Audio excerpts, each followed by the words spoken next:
soir, des fèves pas comme les autres et des bijoux d'art. Voici l'actualité ce soir du 6 minutes Strasbourg, Eurométropole.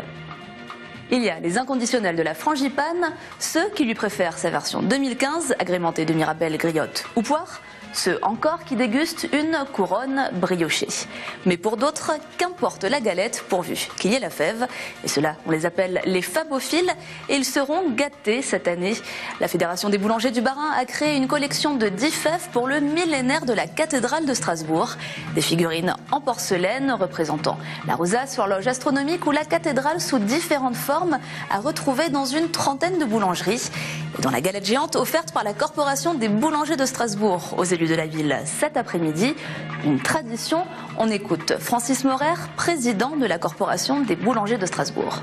C'est un moment, oui, de convivialité. Voilà, c'est une vieille tradition qui remonte au début des corporations, puisque voilà, c'est une tradition. Donc les boulangers avaient l'habitude d'offrir cette galette aux élus de la ville. C'est un moment de rencontre, oui, puisque nous rencontrons les élus. C'est un moment où on peut discuter un petit peu.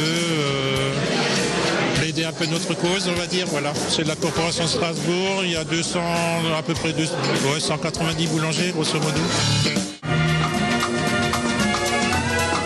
Annie Sibert est artiste plasticienne et bijoutière contemporaine. Depuis 2009, elle travaille dans un atelier de la semencerie à Strasbourg. Ses outils, ceux du bijoutier, chalumeau, lime, scie, laminoir.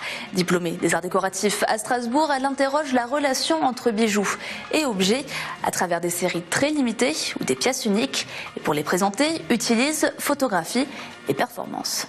Cet agrandissement met en valeur mon idée de parler d'architecture, de parler de rapport entre le bijou, le corps, sa taille, son poids, et du bijou et de la sculpture, qui est aussi dans mon travail beaucoup situé dans la frontière entre le portable, l'emportable. L'objet devient plus important sculpturalement que le bijou qu'on va porter, en fait. Ça m'empêche pas de créer des pièces qui sont portables, mais je trouve que c'est intéressant d'être entre les deux. Et d'ailleurs, c'est des pièces qui sont en argent, mais je les fais aussi en cuivre.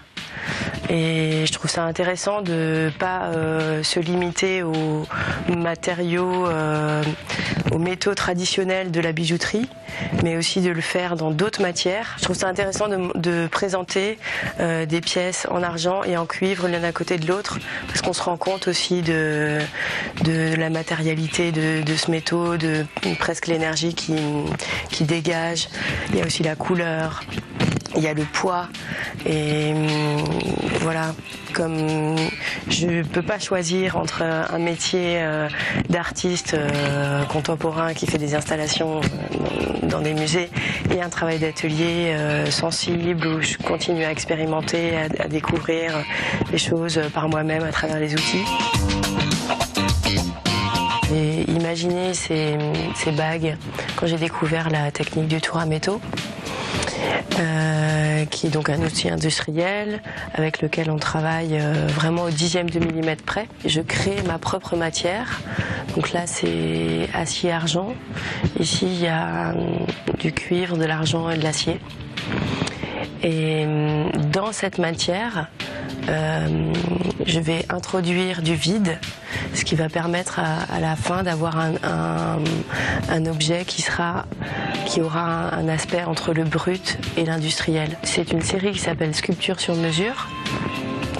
Et au fur et à mesure du temps, j'ai décidé que les personnes qui voulaient acquérir une de ces pièces choisiraient en fait la hauteur, l'épaisseur, la largeur de cette pièce, effectivement comme si c'était si on était chez un tailleur et qu'on allait faire vraiment une pièce sur mesure.